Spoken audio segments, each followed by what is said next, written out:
आज हम आगे चलते हैं अपने अगले लेक्चर पे।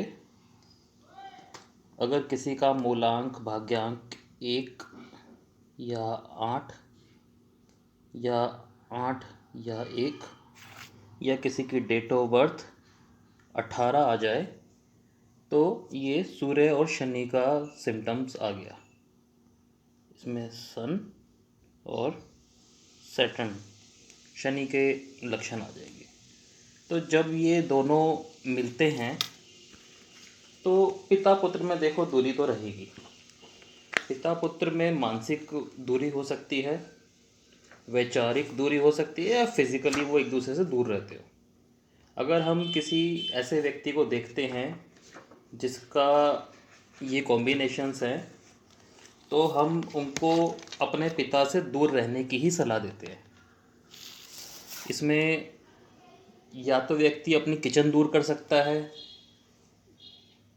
किचन दूर नहीं कर सकता तो फिजिकली किसी तरह दूर हो जाए, तो उन दोनों को ही फायदा रहता है। पिता को भी फायदा रहता है और पुत्र को भी फायदा रहता है।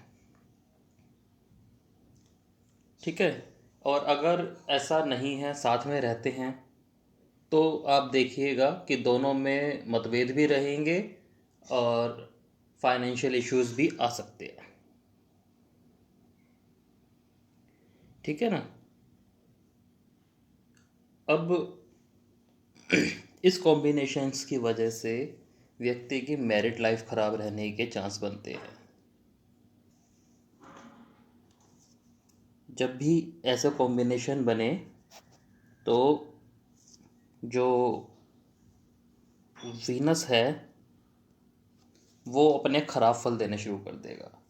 जब भी सूर्य शनि की लड़ाई होती है उसमें शुक्र खराब होना शुरू हो जाता है। तो ऐसे लोगों के घर में साउथ ईस्ट में वास्तु दोष हो सकता है, पत्नी से अनबन हो सकती है। ठीक है।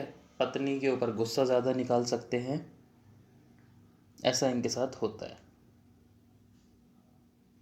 ठीक है। अगर ऐसे व्यक्ति अपना बुध, यानी कि अगर आप समझो जो 5 नंबर है, बुध, बुध इन दोनों का मित्र है। ठीक है। सूर्य का भी मित्र है और शनि का भी मित्र है।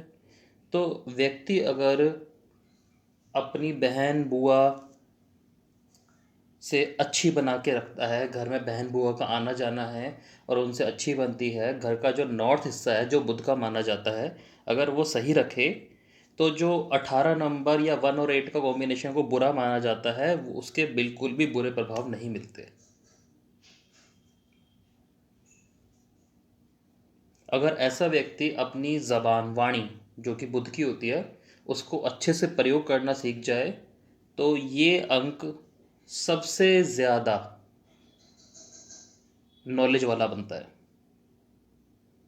अत्यधिक नॉलेज वाला। क्योंकि जब सूर्य और शनि आपस में टकराते हैं तो ज्ञान उत्पन्न होता है। जब हम किसी से तर्क वितर्क करते हैं तो ज्ञान उत्पन्न होता है। और ये 18 नंबर या मूलांक और भाग्यांक का जो 8 और 1 का कॉम्बिनेशन है वो ज्ञान उत्पन्न कर देता है। लेकिन ज्ञान उत्पन्न कब करेगा? जब वाणी को संयमित रखेंगे, बुद्ध की जितनी चीज़ें हैं उनको अच्छा रखेंगे। ऐसे लोगों को पैसा उधार नहीं देना चाहिए। इनका दिया हुआ पैसा वापस आने के कम चांसेस होते हैं।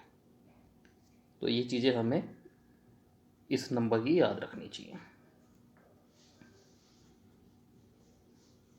अगला कॉम्बिनेशन अगर हम पढ़ें तो 1 और 9 हो गया, 9 और 1 हो गया, या 19। किसी का मूलांक भाग्यांक 1 और 9 हो सकता है, मूलांक 9 और भाग्यांक 1 हो सकता है, या डेट ऑफ बर्थ 19 हो सकती है। ये सूर्य और मंगल का कॉम्बिनेशन आ गया। दोनों ही बड़े फायरी नेचर के प्लानिट हैं। ठीक है। दोनों ग्रह बड़े शुद्ध हैं और आगे बढ़ाने वाले होते हैं। ठीक है। ऐसा व्यक्ति बहुत हिम्मत वाला होता है और कहीं ना कहीं फैमिली का एक रिस्पॉन्सिबल पर्सन भी होता है। विल पावर इतनी ज़्यादा होती है कि एक पहाड़ तोड़ दे। ठीक है, ऐसे लोगों को आप देखोगे जिनका ये कॉम्बिनेशन बन रहा होगा, आप देखोगे इनके घर में कोई ना कोई व्यक्ति अपाहिज जरूर होगा। अपाहिज या पूरे दिन बीमार रहता हो। अपाहिज में अंधा काना भी हो सकता है, कोई ना कोई बीमारी जो लगातार चले जा रही हो। अगर ऐसा कुछ है तो ऐसे लोगों को समाज की सेवा में जुट जाना चाहिए। लोक सेवा या समाज सेवा में जितना जुटेंगे उतना अच्छा रहता है। ऐसे लोगों को चौरस चीज़ें अपने पास रखनी चाहिए। चौरस का मतलब स्क्वायर चीज़ें अपने पास रखनी चाहिए। ठीक है ना, साफ दिल का व्यक्ति होता है, ठीक है, धार्मिक बना रहे, अच्छा होता है, लेकिन समाज की सेवा करेगा तो अच्छा फ़ायदा मिलेगा इससे। ऐसे लोगों को चंद्रमा से संबंधित बुरे रिजल्ट मिलते हैं, मतलब 2 नंबर इनके लिए नुकसान कर जाता है। माता देखना इनकी कई बार बीमार ही रहती है, और ऐसे लोग कई बार अपने इमोशंस पे काबू नहीं रख पाते, जिसकी वजह से इनको नुकसान हो सकता है। ये 1 और 9 की कॉम्बिनेशंस मैंने आपको बता दिए। और ऐसा व्यक्ति अगर अपने भाइयों से झगड़े, सिबलिंग्स में भी भाई हैं, ताऊ चाचों में भी भाई हैं, तो इनकी आप देखना ज़मीन जायदाद के में भी कोई ना कोई प्रॉब्लम आएगी। कोर्ट केस चलेगा, नहीं तो कोई ना कोई प्रॉपर्टी इनकी फंस जाएगी। ठीक है ना, तो ये चीज़ आप इनमें देखोगे ही देखोगे।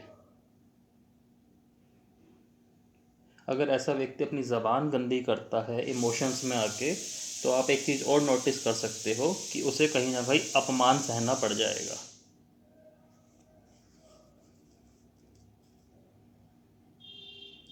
तो उपाय मैंने आपको बता दिया कि जितनी समाज की सेवा करेगा उतना ही इनको फ़ायदा मिलेगा। ठीक है, ये 2 नंबर मैंने बताया आपको। धन्यवाद।